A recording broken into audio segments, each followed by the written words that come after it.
I put my trust in you, and I trust in love. I put my trust in you, I put my trust in love. I put my trust in you, and I trust in love. I put my trust in you, I put my trust in love.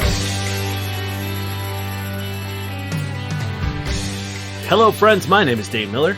And I'm Niall Spain, and we're your fuck buddies. We are a dating and sex advice podcast where we take your sticky, sexy situations and turn them into sexy, sticky situations. Simply put, we find questions either online or from our incredible listeners, of which you are now officially one. No getting away from that. And we answer them right here, right now, on the topics of sex and dating. Where else do we also answer them, Dane? I don't know. Do you not remember the incredible live shows? Oh, yes. I do. Not that we were incredible, although not that we weren't, but the audience were incredible, and the location was incredible. And guess what? There is another one. It is sold out, so I should stop hyping it up. But next month... Well, hey. Let's stop using the word sold out. There's the reservations. We've added more tables, I believe. So there might be tables when this comes out. And also, there's standing room. You know what? That's a good point. You could be the first person to not be scared of standing. Because I feel like some people have been like, oh, your last show was booked out. Nah. And we're like, you can stand. And they're like, and then they didn't. That could be you. Yeah. You could be the one to break the fucking standing ice, which usually is a bad thing. Because if you're standing on the ice, it's usually saving your life. But in this case, it's stopping you from having an incredible show. Yeah. So, like, pop in and come see the show anyway. Even if you don't have a reservation, we'll make room for you until we're at a legal capacity, in which case we can't bring you in. But I think we will be okay. We'll put you on our laps up on the stage. Yeah, we got 2 comfy seats right up on the stage. You just have to be promised to not make a single fucking noise. And don't you fucking wiggle. Well, you can wiggle a little bit on my lap. No, not mine. Where else, Dane? Where else can they hear more of us if they so desire? Patreon, I guess? Yeah.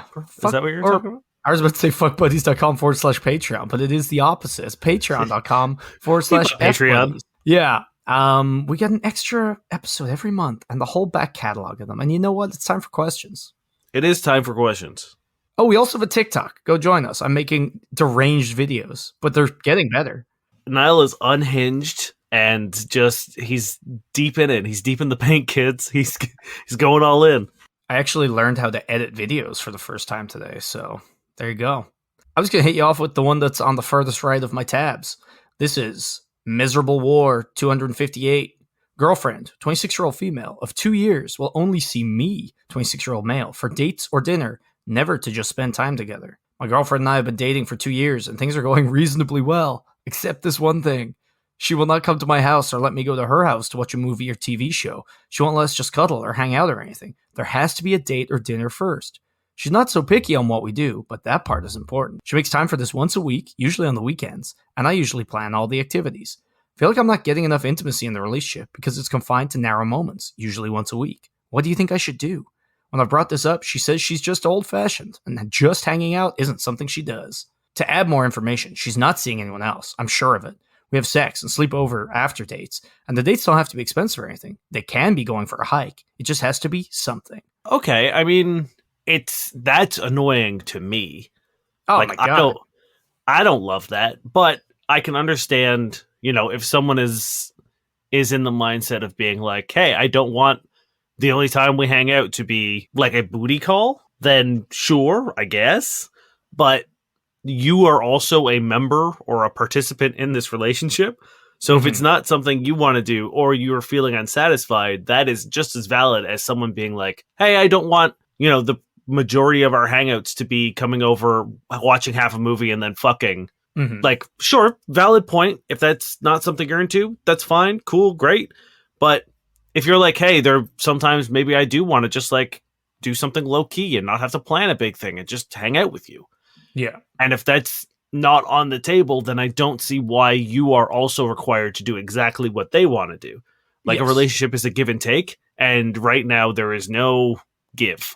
I love that it's like, she's not seeing anyone else. We sleep over once a week. Yeah. Also, if I was dating someone and it was our second year and I only saw them once a week, I wouldn't be very happy about it. Again, Unless, let's say it was like a 6-month stretch where they were like crushing it at their masters or something. You know what I mean? Like if there was a reason and a timeline, sure. If it was just like, this is the only time I have for you, I see you boys at least once a week. And that's not even enough for me. I've never only seen you once a week, even if we count podcasting and, PlayStation or whatever. It seems strange to be like, I have carved out one day a week for you, and the only way I will actually see you is if you plan something on top of that. Like, the burden seems to be entirely on you, and it doesn't seem like, oh, I want to spend time with you. It's, I want to do a thing with you, and if you don't want to do that thing, then I don't want to see. Like, that seems to be a thing, being like, okay, if you don't want to take me out for dinner, then I'm not going to see you this week. Mm-hmm. And that seems bad. The only thing saving this from being the most garbage is that they're willing to do cheap things. That's it. That's pretty much the only saving grace. Because it's the weird, like, won't come to my house, won't let me go to hers, even though apparently they do sleep over, is one thing. But, like, I don't know. It's just, it's depressing. All of this is depressing. You barely ever see each other. And it's like, that quiet time together is, I think, where intimacy really develops. Yeah. Obviously, it's fucking great. Like, the more things you can do, I feel like I'm probably in the trap right now of not doing enough things because I'm becoming a lazy homebody. But, like, the opposite is horrifying of just, like, you're not even really dating if all you're doing is, like, hanging out, like, doing activities and then fucking, and then that's it. Like, you're almost, like, friends with benefits at that point, which is great. But where's the intimacy? Where's the plus? Yeah, like there's nothing wrong with saying like, hey, when I was seeing someone, we made sure that like once a week we had a day set aside to do like a date night. But that doesn't mean that that was the only time I saw them. Granted, I was living with my ex at the time. But you know what I mean? Like even if I wasn't, I would be on board of being like, yes, once a week we should do a thing. It doesn't matter what, but we'll have a date night so that we can spend some quality time and do a thing. Great. But also the idea of being like, that's the only time I get to see you. And I like, you can't come over randomly, or I can't be like, hey, I'm feeling a little shitty. Do you want to come over and just like hang out and like, I'll make dinner or something? Like what happens if that's the case? Like what happens if you're having a bad day? She like, no, sorry, I'm not going to come over. You have to take me out for dinner first and then I'll comfort you. Like that, right? Like that also, seems like, weird to me. Like that's one of my favorite things about seeing someone is that sort of spontaneity of being like, oh, I could use some company and I'm choosing you to be that company to spend time with. That's really nice. That's really sweet. And like you said, I think those are the moments where you become close with someone. Also, like, who's cooked? Like, have you guys cooked each other dinner? You clearly not if you can't do that, right? Because that's not an event. Like, what about like takeout in a shitty movie or a good movie? Ugh, these are all great things. You're missing out. I would love to know if they've talked about it or if he's just kind of been like, okay. I mean, 2 years of this is strange to not be like, to be like, hey, do you want to come over? And they're like, no, it's not Friday. So, I won't see you. Because you know my hike minimum rule. That's a crazy response of being like, it's not Saturday. Yeah. I don't want to see you. Or I saw you on Saturday and it's Sunday and I don't want to see you again. Or it is Saturday, and before I say yes, I need to know what activity you've planned for me, like I'm some kind of grumpy child. It's so fucking weird. So as Nell said, you got to talk to her. You have to say, hey, I'm all for doing a date night once a week and making sure we have time for that. But I would like to A, see you more, and B, I don't want to be so rigid. Like monotony is the death of romance. Like it's so, there's nothing sweet about being told that you have to plan a thing for me and it happens on the same day every week and we do the same thing once a week. And like, that sucks. Like what spark is there? There's no, like, this is just a job at this point in time in which you get to fuck your coworker. Kind of an event planner, really. Yeah. Like it's to me, this doesn't seem like a relationship. You're her excursion boy. I would love to know what your like day-to-day communication is like. Oh, I can't imagine much. I can't imagine she's like, I can only see you once a week, only with excursions, but like, hey, let's really get into it over fucking Facebook Messenger. Yeah. So you definitely need to state your wants, your desires, be clear. Don't guess at what they would want to hear, or, be very, very honest about what you want and being like, hey, I'm feeling a little unsatisfied. These are the things I would like to do. And these are the things that I feel like I need out of this relationship. And if they're like, no, I'm old fashioned, I'm not coming over to your place, no, I'm old fashioned. I see you once a week until we're married. Like, if that's not happy, if that doesn't do it for you, then you are not with a compatible partner. Yes. And like if for some reason this is what she wants, that's fine. But your views are also completely as valid. So your desire to stay in and not do these things also is valid. So if she's unwilling to like see things from your side, why should you just completely like go to what she wants? Yeah. So yeah, relationships are a two-way street with at least two participants. Also, So- she probably has a husband, right? He spends his time with the kids on Saturday. Like, there's no way she's not, or like you're not actually dating, and she's like, yeah, this is my fuck buddy, like Jerome, and you just decided. I want to know, did you have a chat? Did you say, hey, we're boyfriend and girlfriend, we're exclusive, or has it just gone on for 2 years and you're like, yeah, it's my girlfriend? That I would honestly, I feel like that might be the case of being like, you never had a conversation about what you guys really are, and this person just has like a boundary of being like, yeah, I'm, because you also said like you're sure she's not seeing anyone else. Are you though? Oh, so I delved into the comments to see if I could find more information, and I wanted to say this earlier, but for some reason I thought they answered, but I guess they didn't. They are also paying for every one of these excursions and dates. Yes, I mean, so I assumed. For some reason I thought, yeah, that's bad. But yeah, I really do wonder if this is just a person who's like, no, like I see you once a week and like we're gonna do a thing, and that's the price of my affection. And this person is like, I have a girlfriend. Yeah. Either way, it's bad. You gotta talk, and don't just bow to demands you don't agree with, because you're gonna be unhappy, and also your views are as valid as theirs. Yep. Hit me. This is Mimi112. Is my one night stand stealthing or miscommunication? I had casual sex with a guy I met at a bar last weekend. He had a bunch of condoms with him, put one on, and we started doing it. I took the condom off to give him head, and he then started having sex with me again. Admittedly, I was pretty drunk, not enough to not consent though, and I didn't realize he was inside me without a condom.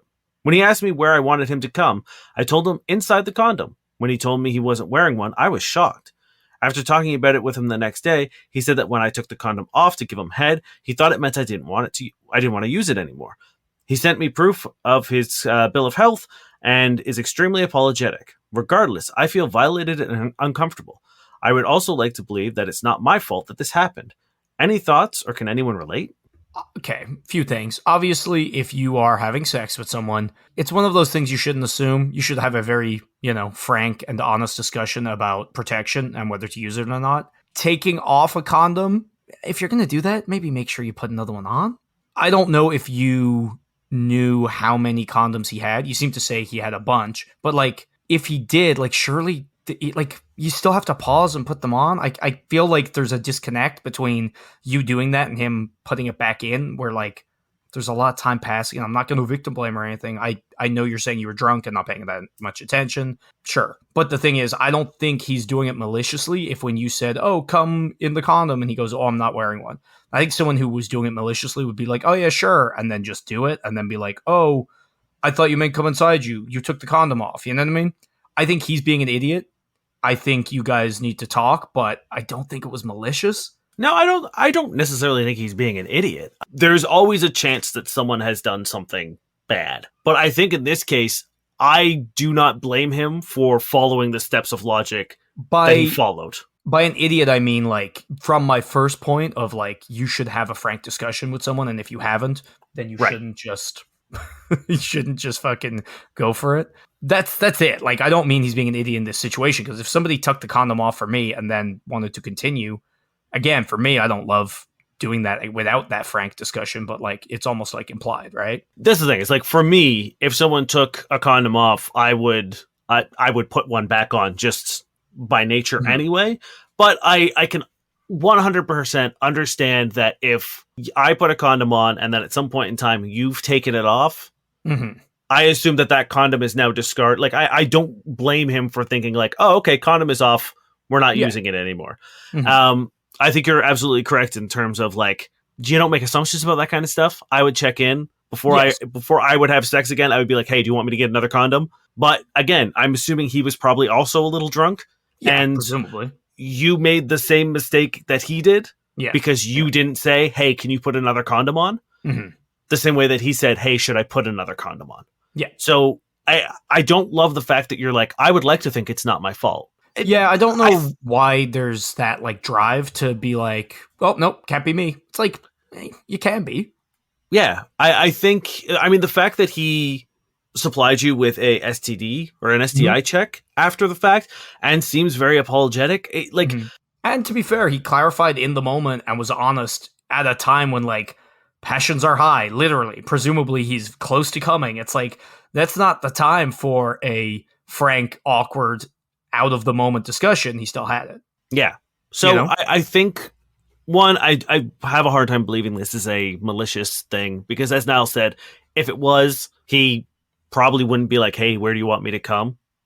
He probably would have just done whatever he was going to do. And two, I think there was enough sort of implied actions that you can't fault him for thinking that you were finished using a condom. In this case, it's like stealthing is like, you take the condom off like surreptitiously. In this case, surely the stealthy part would have been if he was able to get one back on without you noticing. Yeah. Right? Like that would, like, putting one on in this case would be the difficult thing without you noticing. Because you would have had to presumably, like, even if they were right beside the bed, people complain about condoms because they take so long to put on, even though they don't really. But, like, it's still a noticeable few beats where you're like, hold on, rip, grab my dick, boop, boop, boop, it's on, let's go. You know what I mean? It's like that, to do that without you noticing would be the stealthy part. Yeah. Yeah, so I would completely remove stealthing from the table. I think the worst thing this guy's guilty of is the same thing you're guilty of, which is miscommunication and getting lost in the sauce a little bit. Miscommunications, assumptions, maybe a lack of care, but again, that's on both sides of the table here. So, like, if you want to continue this, I think next time you decide to take someone's condom off, make sure there is one to put on, right? Firstly, and secondly, make sure it's handy, and then make sure they put it on. Yeah. I don't think there's any harm in saying, if you want to hook up with this guy again, be like, hey, there might be times where I want to suck your dick and I don't want a condom on it, so I'll take it off. If I do that, I would like you to put a condom back on before we continue. Before we continue having sex. Mm-hmm. And I think Niall makes a very good point. Make sure he has a backup, because nothing would suck more than being like, switching positions. She just tears it off and be like, well, okay, I guess we're not having sex anymore because you took my only condom. Yeah, that would suck a lot. I would be very, really annoyed. So I think you also have to adopt the policy of being like, hey, can I take the condom off? Because then you have the option. Like, do you have another condom? You know what I mean? Yes. Like there needs to be a little bit more communication, and it doesn't have to be awkward, rigid. I think have the conversation outside of, and like do a little debrief, as it seems you kind of did, and be like, here the situation, blah blah blah. Mm-hmm. But I think there's nothing wrong with, in the moment, also being aware of being like saying, hey, I want to take your condom off so I can suck your cock. That's a hot way to phrase that. For sure, right? Yeah. That is a sexy thing to say while also stating your intentions, as opposed to being like, I want to take condom off. Do you have another one?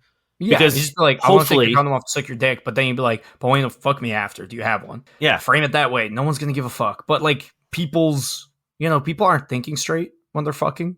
So like the more complex and the more assumptions are being made, the more room for error there are. Mm-hmm. So like don't leave those rooms for assumption. And like take control of your own safety as well. If you've taken a condom off someone, make sure they put it on. If that's something you're worried about, which, it should be. Be willing to take fault when you've done something wrong. Yeah, especially with something as serious as stealthing, because that is in many places considered sexual assault, and throwing accusations like that out or accusing people of it can, like in situations like this, could be very detrimental to this person when it does not seem like an intentional use of, because as Niall said, I think generally the stealthing is done by the person who put the condom on, right? Like it doesn't make any sense. Like, you took it off. You knew there was no condom involved, henceforth. Yeah. But again, like we don't want to toe the line of victim blaming. No, but I think you can, and also like understanding your role in these things helps you be safer going forward. 100%. If you just go, oh, it's their fault, that's not fucking helpful for anybody. Whereas if you go, okay, next time I'll make sure that he has it on, and then you're like, cool, because at that point, if somebody wants to stealth or whatever, and you're able to take action. Whereas like if you leave everything in this gray area, maybe next time someone isn't as honest or it isn't well-meaning. And then you're like, well, I don't know. because I didn't check. I take no responsibility. And then I would say finally, even though he gave you an STI, test or result, I would still go get tested. Anytime you have unprotected sex, I think it's kind of important to, especially with a new partner, to just do a checkup. There's no harm in it. There's no like downsides to it. It'll give you peace of mind, and you can move on from it. So good luck. Yeah. This is by Jasminian. A friend, male 22, keeps asking me, female 21, out. Should I stop being friends with him? A friend of mine has continued asking me out for 4 years. He only does not ask me out when I'm in a relationship. Last time he asked me out was 2 months ago, and I said, no, I don't want to be in a relationship. Just want to be friends with you. Yesterday, he asked me again if I wanted to be friends with benefits. He's told me he liked me before. Should I end this friendship? Will he ever stop pursuing me and view me just as a friend? The thing is, we are in a friendship group with mutual friends. I'm meant to see 2 of them in a week. I don't know what to do. He's a good friend and everything, but this just kind of tipped it over the edge for me. I mean, he's not your friend. No. Because he's actively trying to be more than your friend. Mm-hmm.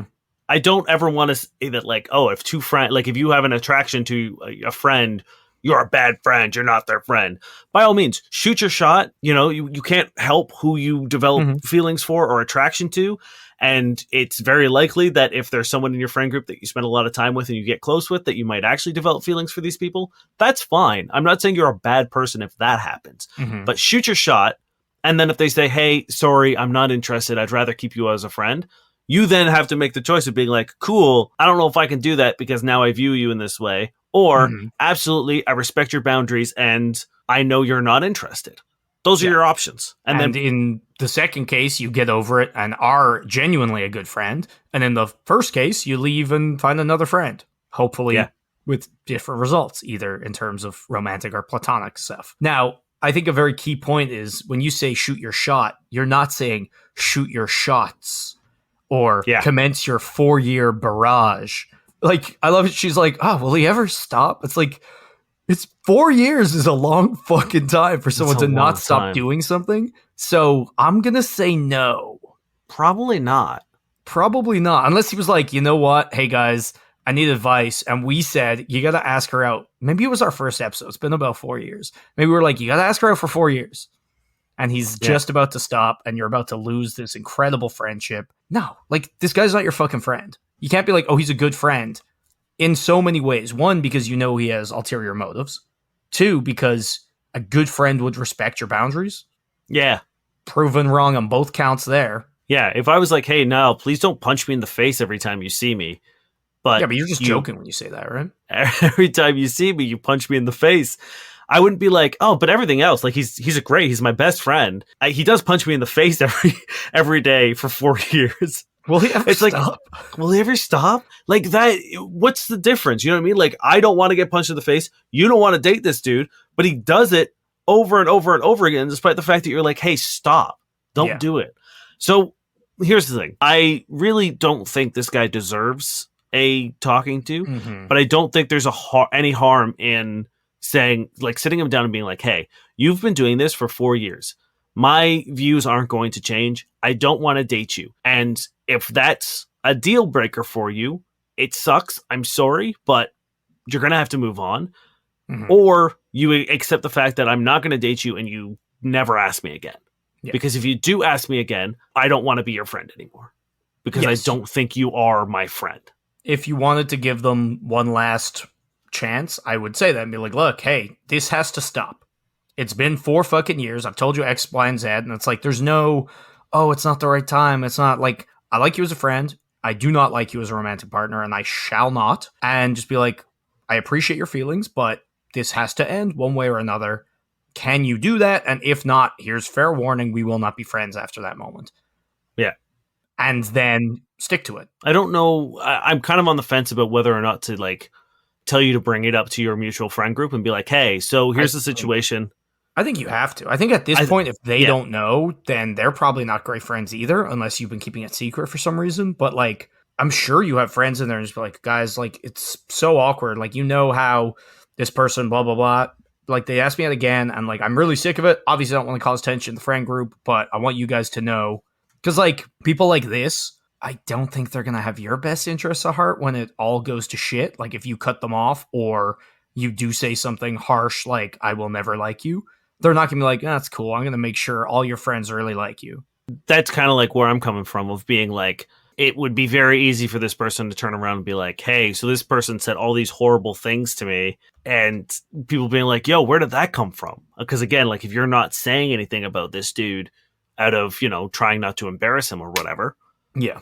then they might not know. It's like, if you're just like coming out and being like, I'm not going to be your friend anymore because I don't like you. Yeah, you're then, ugly. You say you should be my friend because I'm an ugly asshole for 4 years. What? So yeah, I think he should bring it up with the friend group, because then they might even be able to be like a backup plan in terms of like, they might also be like, hey man, Tyler, you gotta stop, because we know his name's Tyler. Gotta stop, Tyler. I'm sorry, Tyler. But that's how you deal with it, I think. I think you gotta. This is from Arlene here. How to fucking move during sex. 19-year-old female. I just lost my virginity recently, and sex with my boyfriend has been good. I want to make it great, but the issue is mainly me. I can't seem to fucking move. I'm horribly coordinated, have no rhythm, can't dance, and this is showing in the bedroom, LMAO. When I'm on top, he will try to thrust with me as I grind, but I always lose the rhythm and have to start over after a few minutes. During doggy, I try to sway in back and forth motion with him to get deeper and contribute, but I just end up ruining rhythm and end up letting him do the thrusting.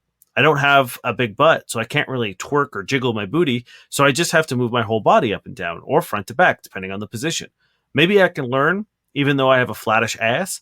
I don't know. I need help. Please, any advice or resources is very appreciative. You gotta twerk. If you can't twerk, what are you doing? You're right. Get out. Break up with him right now. Go to twerk camp, and you only come back when you can reliably twerk on that dick. Yeah, you gotta do nothing but squats, get that ass fat as hell. You gotta eat nothing but bologna sandwiches for breakfast. The key ingredient to getting a fat ass. That's a song by fucking Baby No Money and what's that guy everyone loves? Tall guy, blonde hair. Young Money? No, Young Gravy. Young Gravy, yeah. They have a song, and it's just like talk about like sleep with people at Whole Foods, and they're just like, wait, how are you thick? You look like you eat bologna sandwiches for breakfast. It's great. Anyway, it was a quote. I'm not gonna take credit. Baby No Money, my best friend, and Young Gravy, whose name I forgot. Sorry. Look, if there's a point, if you're fucking shit up by throwing in the rhythm, sometimes you don't need to throw in the rhythm. Sometimes you got it under control, right? Sometimes you just enjoy that and feel it, right? Because there are a lot of times where, like, I know people don't want to be like a starfish in bed or whatever. It doesn't mean you can't stop moving. Yeah, I think this is a classic case of trying to do too much. Yes, if someone's trying to fuck you really hard, you can push back into them, and that's great. You don't have to be like, hold on, I'll match your... Because if you match them, it sucks. And if you anti-match them, that's when you break your dick. Mm-hmm. So neither of those things are great. I also will say, when you're on top, there are more things than just grinding. Well, I think that's her problem, is her trying to like actually ride. She loses the rhythm. Well, I think she was saying she finds it hard because he's thrusting and she's grinding. Well, so the way I'm understanding it is he's thrusting because she can't ride. So she... Well, yes, but she's also not riding because she's just grinding. But I think she's not riding because she loses the rhythm. I don't know, is man. What I'm saying. I know I've been with like some people who think the be all and end all of being on top is grinding. Yeah. Which, like, when I was a young boy and I didn't want to come too quickly, that was great for me because it did nothing for me. So I'd be like, hey, you go on top. And I'm like, cool. This is just a nothing. Just gotta chill. Just gotta sit here and let you do your thing. Exactly. So I do think people really overestimate the grinding. So just don't let that be your be all and end all when you're on top is advice number one. Advice number two for me is, like I said, you don't have to do that much. Like, especially things like doggy style. I think there's diminishing returns if everyone is moving. I think it's really hot if you're the one going back and forth and I'm just standing there and you're fucking yourself. Very hot. Mm-hmm. If you let me grab your waist and go to fuck town, you, great. Very hot. I think there is a problem specifically in doggy if two people are trying to act together, because I think because of the angle, like Niall said, the likelihood, it's like doggy style and riding are the two most dangerous positions for dick related smushings. Yes. I'm not even smushing, snappings. bendings, You don't breakings. want you don't want It's that not at all. good. When people talk about people not being active in bed, they're not saying you need to be thrusting at every moment, right? You can be active by, like with Dougie, like pushing yourself back or like moaning or talking or just being involved. Like that's more what It's they mean. engagement. Exactly. It's engagement, it's involvement. It's like if someone's fucking you and you're like grabbing their neck or like kissing them or scraping their back or like grabbing their ass or like you're like really into it. Or you get those legs and you like pull them up close to you.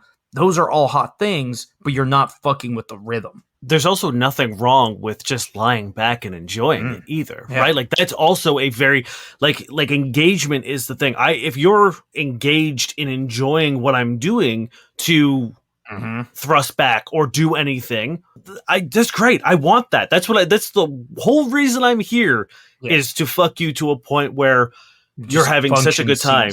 Yeah, like in a good way, not in a corpse way. Yeah, that's what I'm here for. This is what I've signed up for. This is my job. So it's cute and I love the energy that you're coming into this of being like, I want to be an active participant in sex. I want to make sure it's the best possible. That's great. That's the way to go about it. But as Niall said, it doesn't have to equate to physical activity in order to do it. You just have to be present. You have to be communicative. You have to be engaged. And that's really all you can ask from a sexual partner. Like if I get those three things from someone, I'm probably going to enjoy myself. Oh yeah.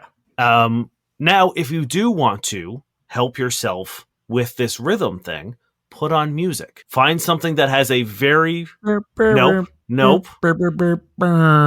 Absolutely not. Find something that has a steady snare or kick drum that's loud enough and clear. And just focus on that. If you have trouble focusing on that, listen to music and tap. You know, when you're working, don't listen to Dane. Put on Dragon Force and plow him through the first floor of your house into the basement. Yeah, you want to follow the strumming and not the drums. Well, the drums are like absolutely insane, constantly. So yeah. So like that, I think is the best way to do it. Like the next time you're cleaning your house and you're listening to music, just, tap along to whatever you're listening to, find the rhythm that way, and then listen to music when you're fucking and follow the rhythm that way. And great, cool. But at the same time, if the solution is like, if you're on top and he's content to ride you, why are you making that face? I'm about to say something that's going to blow this whole conversation wide open. Okay, do it. No, finish what you were saying. I was just trying to wig you out while you kept speaking. Well, hey, you wigged me out. So this is why we... Sex metronome. Ooh. Music's too complex for this poor clumsy girl. You want a fucking sexy, like... It's going to be so hot. Maybe make it a dick. Maybe we'll put on our store. Yes, with all the other great ideas we've had. Our pillow buddies. Wink. Yeah, wet floor signs I think we had. Yeah, I'm sure we have a lot. One day we will be wealthy and we will go back through every episode and make them. No, we'll hire someone to go back through every episode. Ooh, even better. And now they'll actually be functional. Yeah, so I think you're okay. I think you're working too hard. I think you're trying to do too much. Sometimes, like a certain chef wizard that we know says, less is more. Yeah. And that's from Wizard of Sauce. # Kyle Crawford. You ready? Mm-hmm.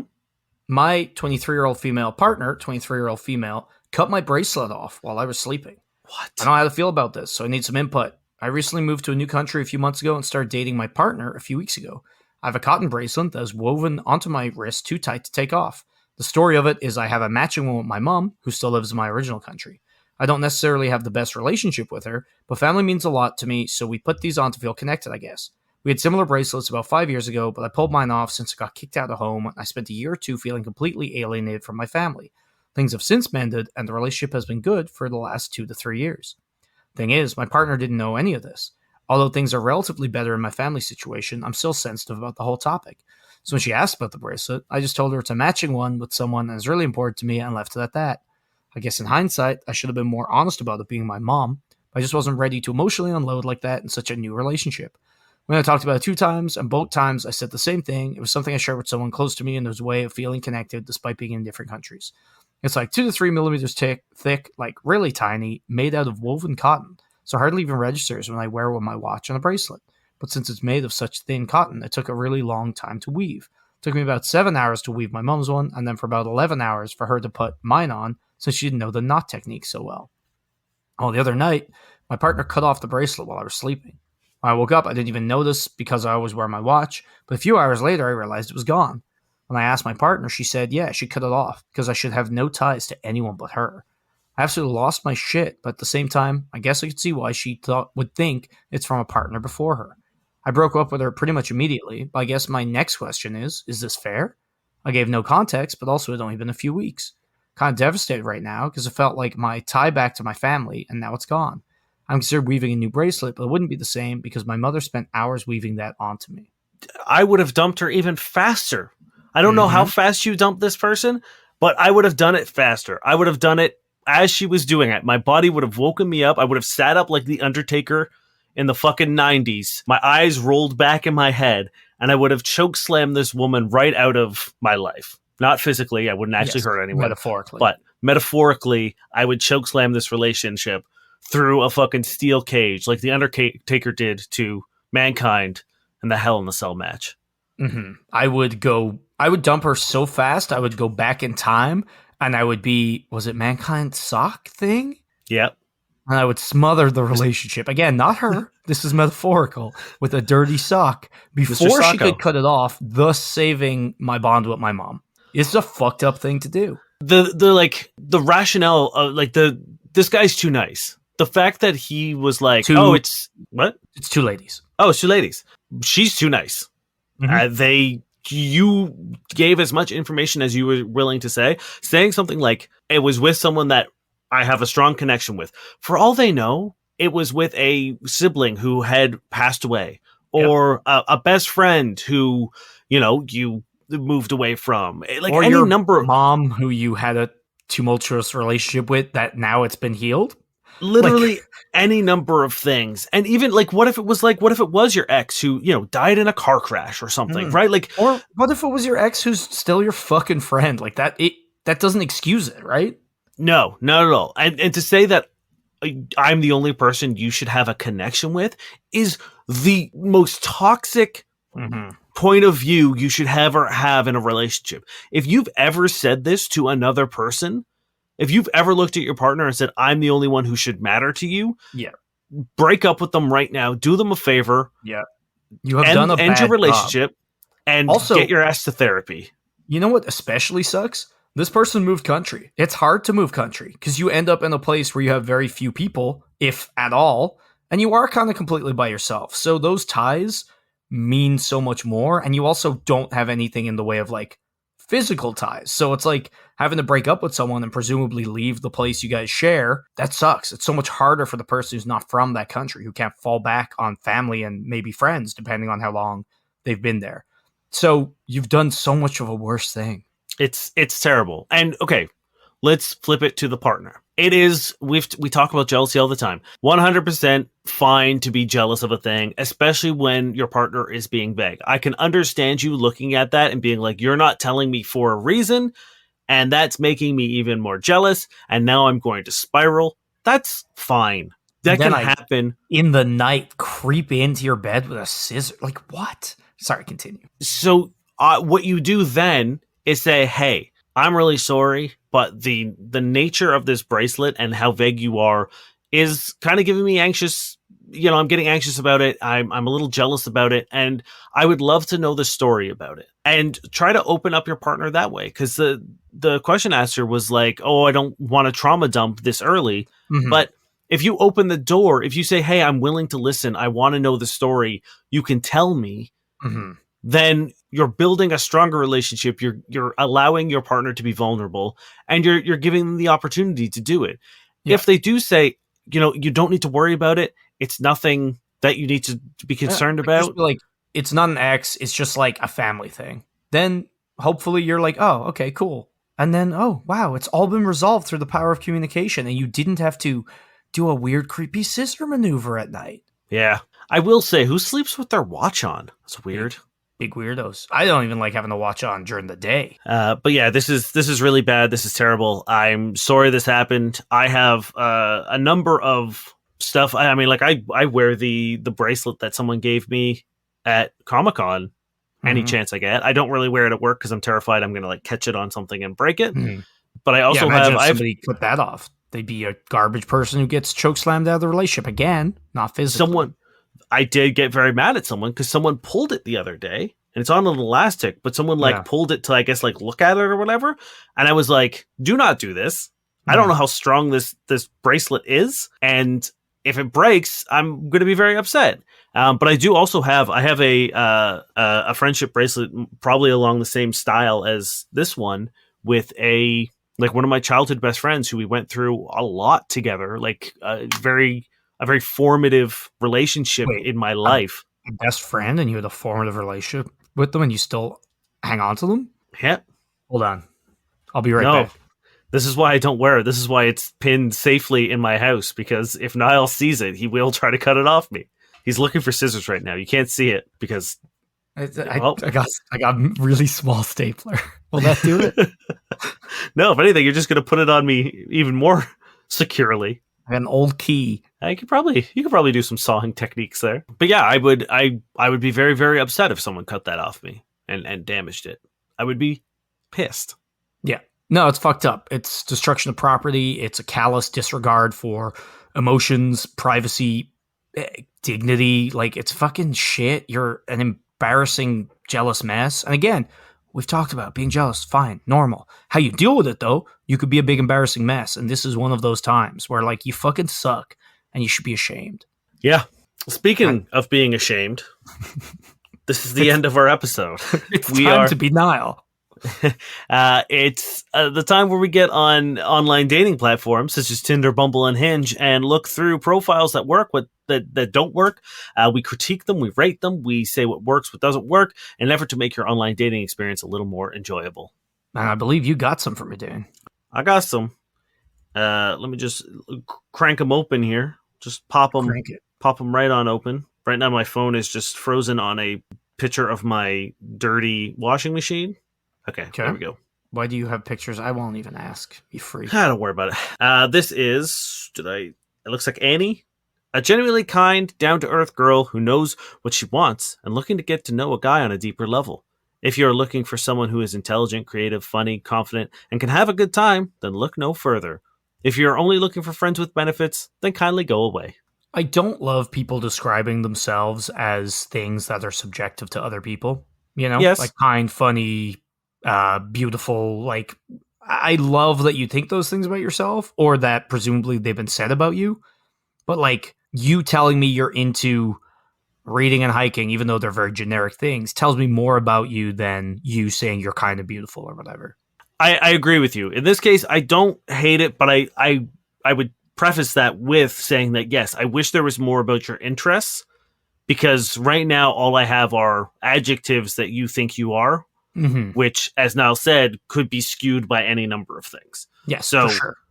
I would like to think I'm genuinely kind, and I'm sure there are people out there who also think they're genuinely kind who are narcissistic abusers. You know what I mean? Like, also, it's not something I would put in a profile, because I feel like if I said, hey, I'm kind, one, it'd be fucking weird to do, but two, it would probably sound like I'm not kind.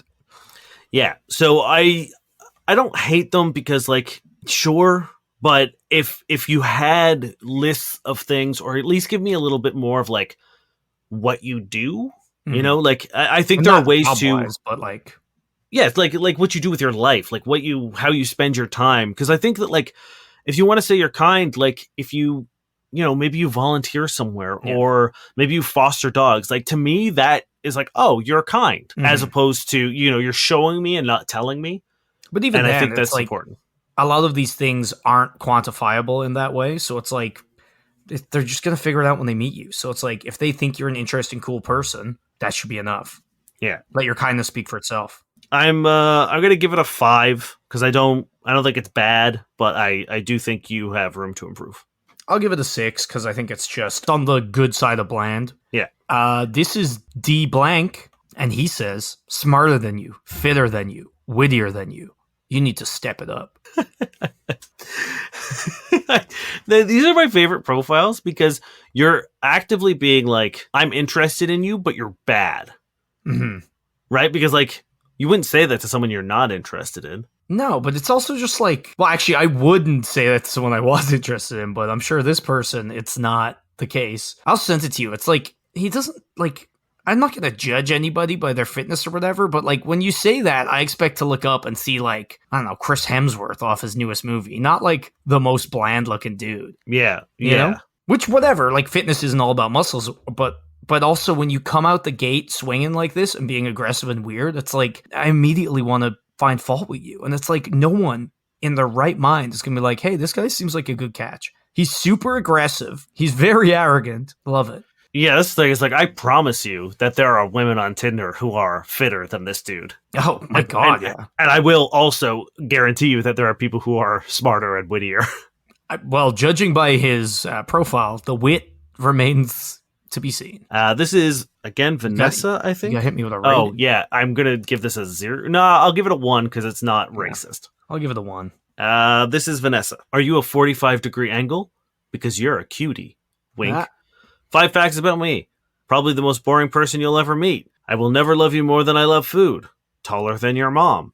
I'm allergic to cats and pineapple. I have more Riz than you. See, like, that last sentence is still kind of like aggressive, but like it's obviously playful and fun. But here's the thing. If you start your list of 5 fun facts about you and you say you're the most boring person I'm ever going to meet, hey, guess what? You got no Riz because I'm immediately not interested. Yeah, I don't understand why someone would think that's a flex. Like, to me, that would be the equivalent of being like, I'm the worst smelling man you'll ever meet. It's like, cool. Yeah, like, I can't wait to vom when I fucking get a sniff of you. Yeah, I have no interest in spending anyone who they themselves describe as boring. Yes, that's a sad state of affairs. Because I think a lot of people who people consider boring don't consider themselves boring. Because if you consider yourself boring, that's a very sad life. Yeah, yes. I mean, I've told the story of my first date at Once, who her opening line was, "I'm sorry, I'm really boring." I was like, well, sad time to be. I was like, this sucks. Like, why do I want to talk to you then? Like, if you're boring, then okay, why'd you come out? You're doing something cool right now. Yeah. The irony is the rest of this profile, like, it has energy. It doesn't seem like a boring person's profile. Yeah, and let me be the judge of that. Maybe you do things that are cool to me. Like, maybe you think that fucking running 5 kilometers every day is boring, but I think that's neat. Yeah. A lot of people think fucking D&D is boring, and those people are fools. Yeah. So once again, I think you've missed the mark on this. These aren't. I guess I thought they were 5 fun facts. They are just 5 facts. Obviously, they're boring. No fun to be had. I think don't ever put that you're boring on your profile because you're just giving people a reason to say no. Why would anyone spend time with a boring person? Yeah. Get rid of it. I would say I want to give this a high rating, but I'm going to give it a 4. I was also going to go with the elusive 4. Yeah. This is Annika. No short motherfuckers. Oh, these are also, sorry. When I say motherfuckers, it's going to be MFs. And after every line, there is a fucking emoji, and I'm not even going to try to parse them. Cool. No short motherfuckers. No small motherfuckers. No bald motherfuckers. No old motherfuckers. No creepy motherfuckers. No hairy motherfuckers. No gamer motherfuckers. No dropout motherfuckers. No ugly motherfuckers. No moldy bitches. Must be a drippy alpha male and no foot fetish kinks. Okay. This sounds terrible. Yeah. If I can't be creepy, hairy, and moldy, I'm not going to leave the home. Yeah, what's the point? This person sounds like the most boring person ever. Yeah, they do sound terrible. This is also going to be a 1 for me. I will hit it with at 0.5. Okay. Fair. Not a 1.5, just a 0.5. That's going to do it for us, friends. Thank you very much for listening. We appreciate you. We love you. Once again, if you want to support the show and you want a little bit extra bonus content, head on over to patreon.com/FBuddiesPodcast, I believe. FBuddies. FBuddies. Now, Patreon.com/F boyness content. Boyness content. Also, you can head on over to fbuddiespodcast.com, click the Patreon link. That'll bring you there too. You can click the contact form. You can fill out a question, send it over to us. You can choose your agent name. We can keep it completely anonymous. And that is how you get on the show. And we would love to answer your question and help you out. Yeah. Thank you to Josh Eagle and the Harvest Cities for their song Paper Stars. And once again, live show, Sunday, August 6th. I think we have added a few more tables. Whether they're available or not at the time this comes out, I'm not sure. I hope they are. If they are, grab a reservation because they won't last long. Also, if you're in the area, pop in, have a drink, stand. You can hang out at the bar. There's plenty of room for you. Just because you don't have a reservation doesn't mean you can't come check us out. We'd love to see you, even if you just, pop in for a little bit for us. A quick snack and a drink. 100%. We want to see you there, and we love you. You want to get comfortable here, Dane? Yep, I'm ready for you. We delve into some current Twitter drama. So this person named Ethnic Steve retweeted a picture of a comment he got, I guess, on like Hinge. And it was a girl who messaged him saying, your profile is insanely catered to the female gaze. Like gaze, G-A-Z-E, right? So he screenshot it, reposted on Twitter saying, yeah, it's a dating app, you dumb hoe. And then it went viral. So she saw it and was like, wait, do you tweet all your Hinge conversations? Ha. And he was like, no, but I tweeted this one. And it's up to 6,000 likes because everyone thinks you're a fucking weirdo. I want to give you a chance to defend yourself before I unmatch. Imagine if I asked you, hey, do you objectify yourself on purpose for attention? Like, do you have BPD or something? Or you just want do you watch too many pseudo-intellectual TikToks? All I show people is your opening line. It's going viral because of how bizarre and stupid you are. Seems you're here to attract women. Damn, nothing gets by you. No wonder you're at Georgia Tech with brains like that. Sheesh. Now, do you think somebody messaging you saying your profile is insanely catered to the female gaze is a put down? Yeah, my dude, you missed the mark. Like, could not have been more wrong. Someone's like, hey, like, you look great. It's like, yeah, I'm trying to look great, you idiot. I'm on a fucking dating profile trying to attract people. Are you fucking stupid? Oh man, people, I love people so much for being so dumb. But the best thing is everybody is ripping it out and being like, dude, like, she was flirting with you, dude. What are you doing, dude? I can only imagine at that point in time, you can't be like, shit, my bad. I think I'm assuming this guy has to double down and is just... He's right wing now. He's like, well, shit, I gotta go all the way. I support Trump, I guess. Damn it. Fuck. My name is Dave Miller. And I'm Niall Spain. We've been your fuck buddies.